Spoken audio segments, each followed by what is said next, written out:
가토 상륙만 막으면 전쟁이 일어나지 않을 수 있다, 이 생각이었는데 보면은 전형적인 호위 선멸전이에요. 이제 육지에 내려서 같이 도망을 갔는데 원균이 늙어서 못 쫓아왔다는 거예요. 뒤를 돌아보니까 이제 힘들어서 소나무 밑에 앉아 있었는데 왜군들이 원균을 덮치고 있는 것까지 봤다. 그리고 난 도망쳤다. 근데 웃기는 거는 이 이후에 안녕하세요. 저는 베가라는 필명으로 활동하고 있고 원래 역사를 좋아해서 저도 조사를 하면서 다른 사람들한테도 알려주면 좋을 것 같아서 참여하게 됐습니다. 네, 오늘 얘기할 주제가 7천량 해전이죠? 이게 영화 명량을 보면은 배가 13척밖에 없잖아요. 그 13척밖에 남지 않게 된 이유가 바로 이 7천량 해전입니다. 따지고 보면은 우리가 7천량 해전에 대해서 세세하게 알고 있진 않잖아요. 유명한데 잘 모르는 것 같아요.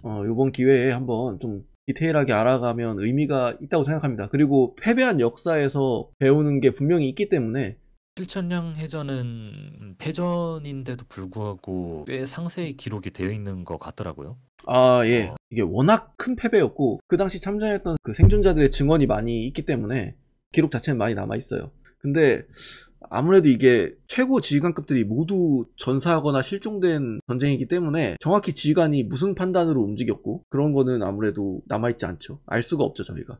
그래서 아무래도 기록 같은 거는 7천량 해전도 적진 않다. 그러면은 7천량 해전은 어떻게 해서 일어나게 된 겁니까? 일단 이 당시 임진왜란의 상황을 먼저 알아야 되거든요. 임진왜란이 1592년에 딱 발발하고 조선군이 쭉 밀려나죠. 그때가 이제 전황이 가장 힘들었을 때인데 고니시가 한양으로 곧장 진격해 왔을 그때를 말씀하시는 거죠? 그렇죠. 초창기에 이제 한양도 함락당하고 평양까지 함락당하고 가토는 북쪽 끝까지 가고 그때 뭐 여진족하고 싸웠다 뭐 그런 얘기를 들은 것 같아요. 이제 왕의 의주로 피난 가고 이때가 이제 힘들었는데 요 이후에 의병들도 일어나고 수군 이순신이 수군으로 해로로 오는 보급도 차단을 하고 그 명나라군이 참전을 하고 하면서 전황이 고착화가 됩니다. 일본군도 더 이상은 보급이 안 되니까 진군을 못하고 그렇다고 우리도 한양을 수복하긴 했지만 완전히 일본군을 축출하진 못하고 초반 이후로 쭉 이어져요. 이 지지부진한 게. 그러면서 이제 화친을 논의를 해요. 이제 우리가 협상을 맺고 전쟁을 끝내자. 이거는 이제 명나라랑 일본이 합의를 해서 이제 전쟁을 끝내는 게 맞다. 화친 협상을 주도하고 조선도 이제 어쨌든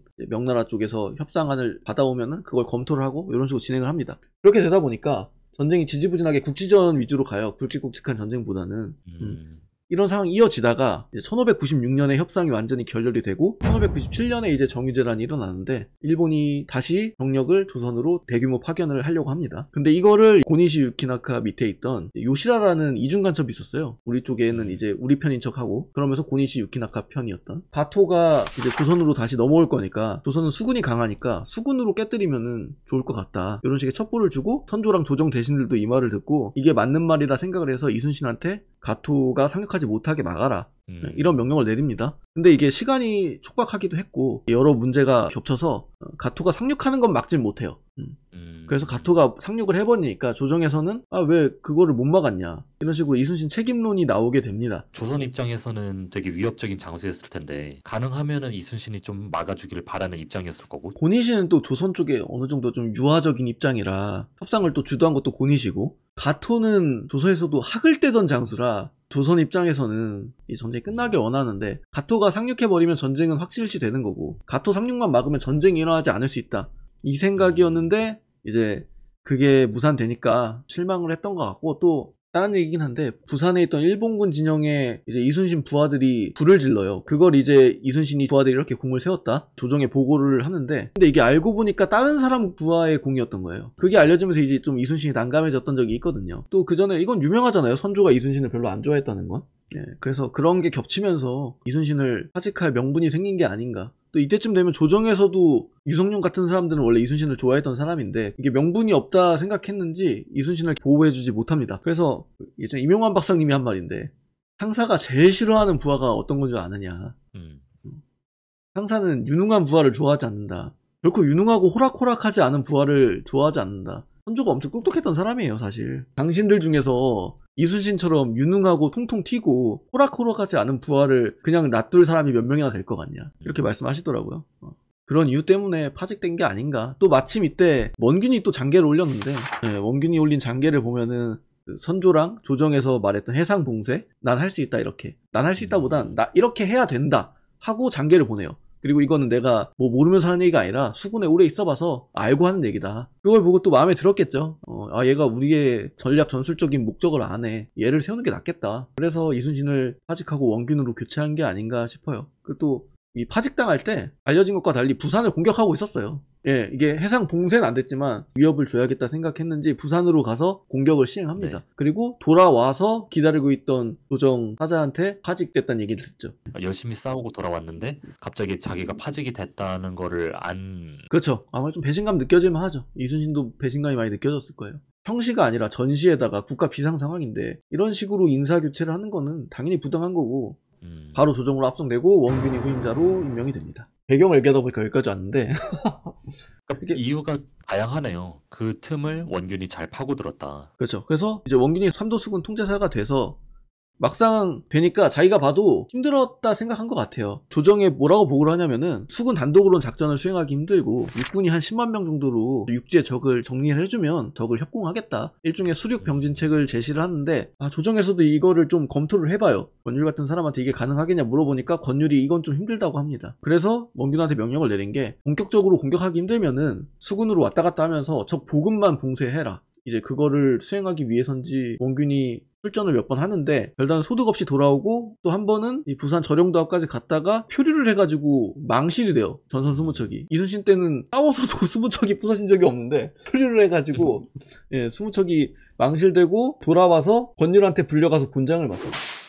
이제 원균 이때 나이가 거의 환갑 가까웠고 삼도수군 통제사면은 수군을 총괄하는 자리거든요. 그러니까 그 원균은 권율이랑 비슷한 계급이라는 거 아닙니까? 따지면은 권율이 도원수기 때문에 저 높긴 한데 그래도 그렇게 함부로 대할 정도는 아닌데 곤장까지 때렸다는 거는 이거는 조정에서도 좀 그러니까 이건 문제가 있어 보였다 여긴 게 아닐까 싶고 나중엔 뭐 그런 얘기 나와있죠. 권율이 곤장까지 친 건 너무했어 이런 식으로 조정에서 얘기가 나오긴 하는데 원균 입장에서도 자존심이 상하는 일이었을 거고 좀 부하들 보기에도 창피했겠죠. 이 곤장을 맞고 나서 바로 전병력을 끌고 출진을 합니다. 그러니까 곤장으로 발발이 된 전투란 얘기네요. 뭐 그렇게 얘기할 수도 있고 진짜 억하심정이 생겨서 그냥 홧김에 출전했을 수도 있고 이러면 진짜 지휘관 자격이 없는 거죠. 뭐 원래 없기도 했지만 아니면은 그 생각을 했을 수도 있죠. 이거는 더 시간을 끌면은 가만히 안 되겠구나 나를.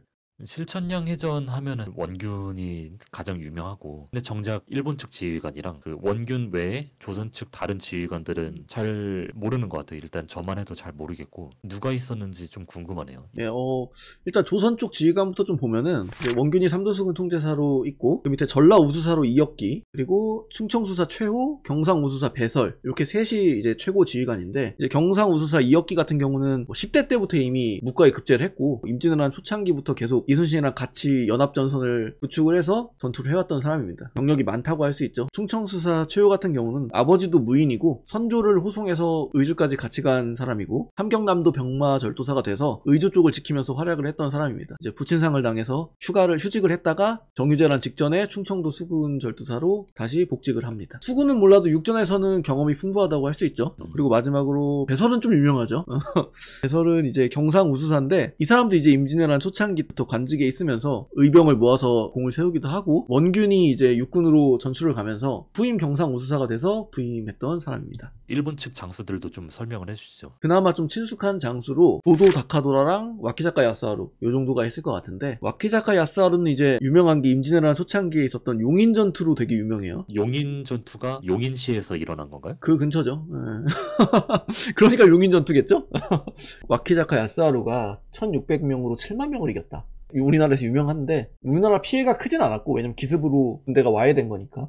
그리고 또 와키자카 야스하루가 유명한 거는 한산도 대첩 때 참전했던 장수인데 이제 그때 대패를 하고 무인도에 표류해서 구조선이 올 때까지 열흘 동안 미역만 먹고 버텨가지고 그래서 와키자카 야스하루 후손들은 아직 그 한산해전이 일어난 날에는 미역만 먹는다고 합니다.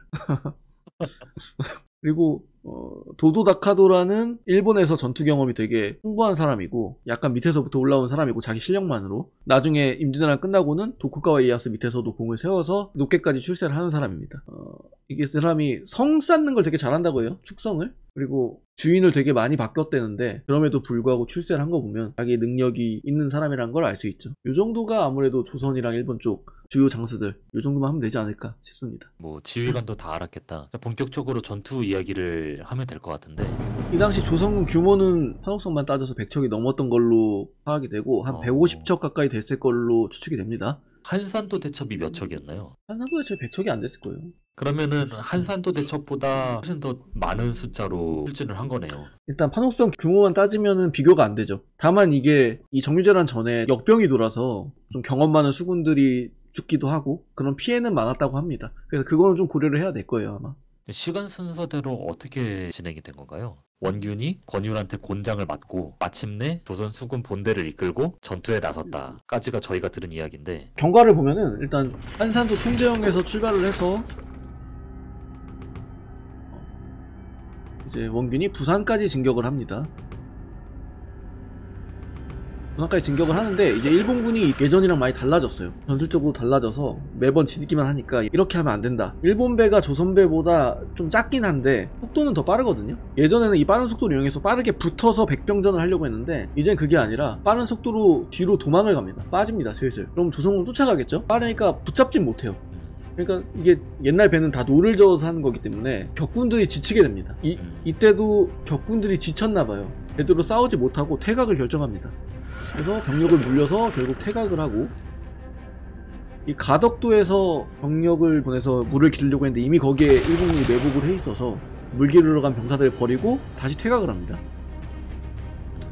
그러니까 이게 보면은 전형적인 호위 선멸전이에요. 요소요소의 병력을 이미 배치를 해놨다는 뜻이고, 요거는. 그러니까 제대로 전투를 시작도 하기 전에 병력을 잃은 셈이나요? 그렇죠. 전투를 제대로 해보지 못했죠. 적이 제대로 싸워주지 않았으니까. 일본군의 의도는 뭐 뻔히 보이죠. 요소요소의 병력을 배치를 해서 적이 상륙하지 못하게 하면은 결국은 칠천량에 가서 휴식을 취하게 됩니다. 거기 지역명이 칠천량인가요? 네, 칠천도 사이에 있어서 칠천량입니다. 부산으로 나아가거나 전쟁을 할 때 휴식을 자주 취하던 곳이에요. 이게 사실 전쟁에서 가장 중요한 게 우리 군의 움직임을 예상하지 못하게 해야 되는데 적이 이미 조선군의 움직임은 일본군한테 파악이 되고 있었다. 이제 여기서부터는 좀 한 2척에서 5척 정도 되는 일본군이 밤에 새벽에 조선군에 와서 대포를 쏘았다고 합니다. 이 말이 무슨 뜻이냐면 대포를 쏠 정도로 접근을 했는데 그때까지 몰랐다는 뜻이에요. 그러니까 진짜 적을 쫓아가느라 지쳤고 칠천량까지 오느라 또 지쳤고 이 지친 와중에 경계를 소홀히 했다. 이게 이순신 때랑 비교해서 기강이 얼마나 해이해졌는지 알 수 있는 게 이후에 대처가 제대로 안 됩니다. 지휘권이 완전히 제대로 작동을 하지 않는 거죠. 누구는 싸운다고 하고 원균은 또 퇴각 명령을 내리고 추가로 적선이 계속 도착을 합니다. 좁은 바다이기 때문에 포위를 하니까 원균을 비롯한 주력 병력은 퇴각을 결정했고 싸우려고 했던 사람들은 싸우느라 죽고, 그리고 원균의 지휘권이 작동하지 않았던 배설이 이끄는 12척을 비롯해서 일부 병력은 도망을 가게 됩니다. 칠천량에서 또 후퇴를 했다. 그렇죠. 배설을 비롯한 사람들은 원래 왔던 길대로 한산도로 도망가고 원균을 비롯한 패잔병들은 춘원포랑 진해만으로 도망을 가게 됩니다. 이제 여기서 이역기 최후를 비롯한 장수들이 전사하고 칠천량에서, 그러니까 이역기 장군은 다른 군사들이 도망갈 동안 끝까지 항전을 했다 이거네요. 그렇죠. 이제 이역기 최후도 이 칠천량에서 전사를 했고 김환 같은 사람은 자기가 후미에 남아서 싸운다고 하다가 적국의 포로로 잡혀가고, 원균은 춘원포랑 진해만으로 이제 도망을 간 이유는 육지로 상륙을 해서 도망가려고 했던 것 같아요. 근데 이미 일본군이 육지까지 같이 쫓아와서 이제 선멸전을 벌입니다. 원균은 행방이 묘연해지고 병력은 이제 거의 전멸이 되는 거죠. 그럼 뭐 거의 끝날 때까지도 제대로 된 전투가 없었네요. 그래서 이게 사실 전쟁에서 가장 치욕스러운 게 적 전술에 걸려서 제대로 싸우지도 못하고 우왕좌왕하다가 전멸하는 거거든요. 완벽하게 일본군 전술에 걸렸다고 볼 수 있죠. 사실상 도령도에서부터 퇴각만 하다가 그나마 제대로 싸워본 건 칠천량에서 이역기 장군밖에 없다. 그것도 제대로 싸웠다고 보기 힘든 게 지휘도 제대로 안 되고 했기 때문에 거의 진짜 완벽하게 적 작전에 걸린 거죠. 우리가 어디에 진을 칠지 딱 파악을 하고 어떻게 공격할지 예측을 해놓은 걸 그대로 걸려준 거죠. 이게 이제 칠천량 해전의 경과입니다. 이렇게 끝납니다. 네. 원균 같은 경우는 여기서 전사했다는 얘기도 있고 살아있다는 얘기도 있어요. 왜냐면은 이 이후에 원균 목격담이 나와요. 실록에도 기록이 돼 있어요. 기록을 보면은 이제 같이 참전했던 사람인데 김식이 이제 육지에 내려서 같이 도망을 갔는데 원균이 늙어서 못 쫓아왔다는 거예요. 뒤를 돌아보니까 이제 힘들어서 소나무 밑에 앉아 있었는데 왜군들이 원균을 덮치고 있는 것까지 봤다. 그리고 난 도망쳤다. 근데 웃기는 거는 이 이후에 권율이 보고를 올리는데 자기 군관이 이제 한산도에 있다가 도망쳐 나왔는데 원균이 진주로 가면서 내가 배는 몇 척은 어디에 숨겨놨고 병력이나 이런 건 다 뭐 어디에 집합을 시켜놨다 이런 식으로 말하고 도망갔다. 목격담이 나와요. 그러니까 이게 죽었는지 살았는지는 알 수 없고, 정확한 거는 이제 조선군 지휘관급이 다 죽었다. 다 죽거나 배설 같은 경우는 탈영해서 숨어버렸으니까 와해가 된 거죠. 병력들이 뭐 살아있어서 도망친 병력이 꽤 있었다고 해도 통솔할 사람이 없고, 조선 수군이 이 전쟁 하나로 완벽하게 괴멸했다. 7,000량 해전이라고 해서 네네. 바다 위에서 어찌됐든 싸우긴 싸워가지고 패배했다. 네. 그런 느낌일 줄 알았는데 싸워보지도 못하고 졌다. 그렇죠. 선멸전을 이런- 당한 거죠. 예, 이런 느낌인 것 같네요. 네, 그쵸. 안타깝죠. 이게 공들여서 만든 수군이었는데 이 한 번으로 괴멸이 됐으니.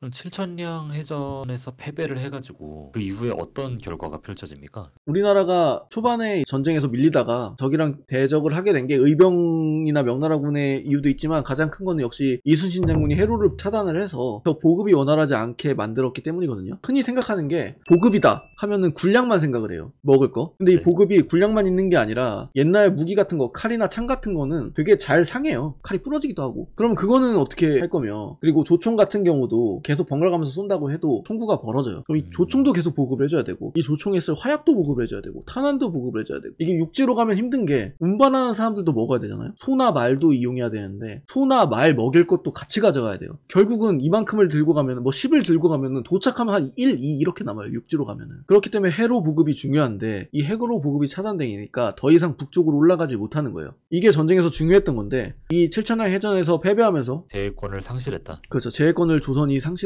하면서 해로 보급이 가능하게 돼요. 북쪽으로 보급을 하는 게. 그러면서 본격적으로 일본이 전라도 쪽도 공격을 하기 시작합니다. 그래서 전주까지 빼앗기게 돼요. 명량해전으로 제해권을 다시 되찾지 못했으면은 한양도 다시 함락당하고 다시 북쪽으로 피난을 가야 됐을 수도 있어요. 그래서 이 7천량 해전은 희망을 준 전투다. 적한테. 그렇게 얘기하면 될 것 같습니다.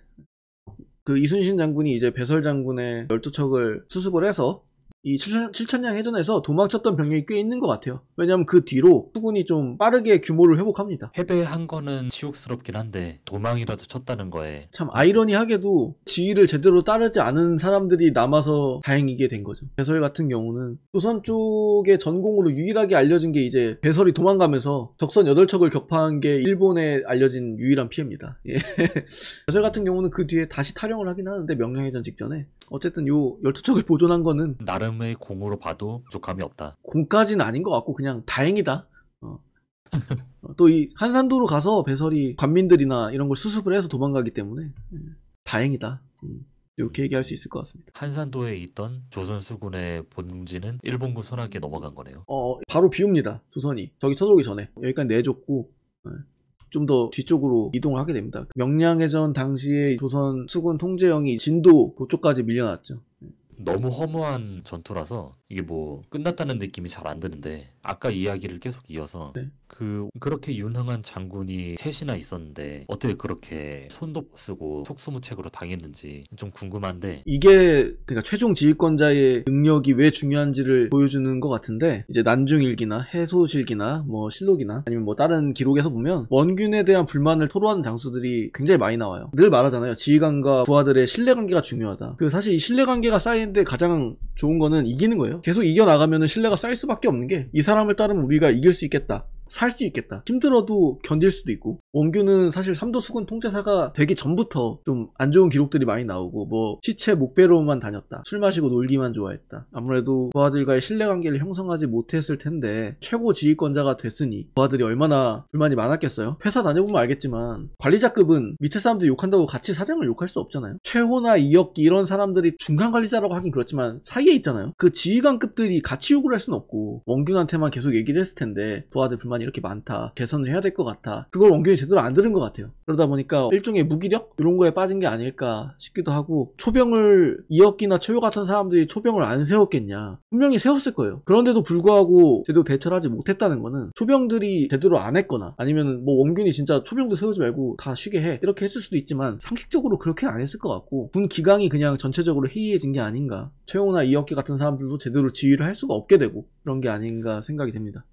어떻게 보면 이혁기 같은 사람, 이혁기나 최호 같은 사람들은 제대로 된 군인이었기 때문에 더 원균의 지시대로 할 수밖에 없었을 수도 있어요. 얘네들까지 말을 안 듣는 항명이 되니까. 오히려 배설은 명령대로 하지 않고 자기 마음대로 퇴각해서 살았잖아요. 오히려 이 사람들이 제대로 된 군인이기 때문에 죽은 걸 수도 있다. 이거는 뭐 지휘관의 무능밖에는 얘기할 게 없죠. 왜냐면 이순신 때는 이렇게 적이 어디에 배치해 있는지도 모르고 가는 경우가 없었으니까. 정보를 가장 중요하게 여겼으니까. 적이 어디에 있는지 다 파악을 한 다음에 규모까지 파악을 하고 싸웠거든요. 원균 때는 그런 게 없었으니까 이건 진짜 지휘관의 무능? 그리고 또 얘기하다 보니까 좀 중간관리자다 이렇게 얘기하다 보니까 좀 낫다고 생각을 하는데, 최호는 충청도 수군 총지휘하는 사람이고 이혁기는 전라우도 수군 총지휘하는 사람이에요. 이순신이랑 동급이었던 사람들이에요 다. 이제 삼도 수군 통제사라는 비상 직책이 생겨서 낮아진 거지 원래 최고 지휘관들입니다. 이 사람들이 낮은 사람들이 아니에요.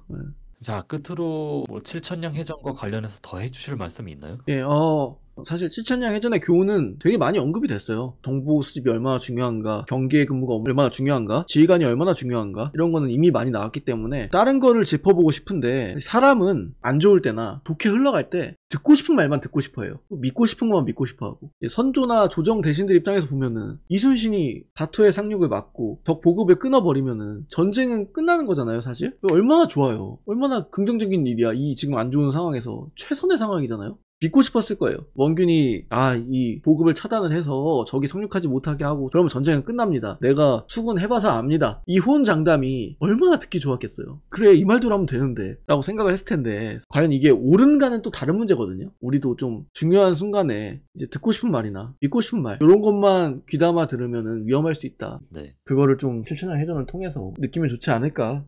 이명환 박사님이 그 얘기를 했거든. 적벽대한테 조조하면 뭐야? 머리 좋고 의심망파잖아. 그 의심많은 사람이 황계가 투항한다고 했을 때 그걸 왜 믿냐고. 이 조조가 이제 이것만 끝나면 천하통일이야. 그러니까 이렇게 되고 싶은 거를 믿는 거야. 황계가 투항하고 내가 진짜 하늘이 돕나 보다. 야, 그냥 잘 풀리려니까 다 잘 풀리는구나. 그러니까 이제 이 절체절명의 순간에 사람이 무너져 버리잖아. 그냥 이 적벽대전만 성공하면 끝인데, 진짜 이런 거 비슷한 거지. 마무리를 하자면은, 그래서 칠천량 해전은 참 우리 역사에 이 정도로 괴멸한 패전은 찾아보기도 힘들 정도로 진짜 몇 안 되는 패전 중에 하나인데, 여러 가지 의미에서 곱씹어서 성장하는 계기가 됐으면 좋겠습니다. 네, 다음번에도 흥미로운 역사 이야기로 찾아뵙겠습니다. 감사합니다. 네, 감사합니다.